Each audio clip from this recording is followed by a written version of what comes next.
Yes, what's going on today? Bwana, niko na jamaa mmoja hapa anaitwa Godboy, ni actors na ni mchekeshaji.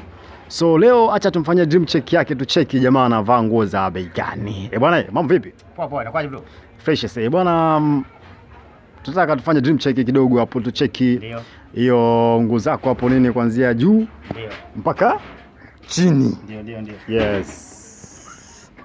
Okay, tuanze na kofia chepe hiyo, naona kitu yenyewe blue color nini. Bwana, hii umeona shilingi ngapi? Hii bro nisiwe mnafiki, umeona hii kofia hii ni umeona shilingi 25,000.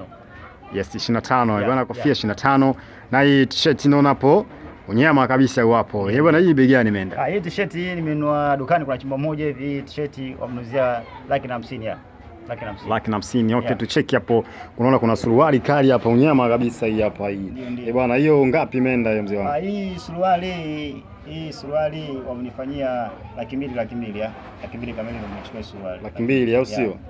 Na tukicheki hapa chini kuna bomba moja la dundo ili aise unyama kabisa hapa. Hii ngapi imeenda mzee wangu hii? Ase bro, hii kiatu hiki kiatu yani bonge ya mesingi fulani kiatu bro. Hii kiatu kimeenda kama 400 lakini 400 au sio? Sio juu 25? Yeah. Chini hapa shati tumenunua shilingi ngapi hiyo? Hii shati 2,500 au sio? Bwana 150. Bwana, umetisha sana mshikaji wangu, umetisha sana. Bwana, sasa comment kwenu nye mashabiki. Naona mcheki hapa ni kweli anachoongea jamaa kina uhalisia au vipi? Yeah. Haya, mimi sina neno. Mimi sitabisha kwa sababu sijaingia dukani wazee.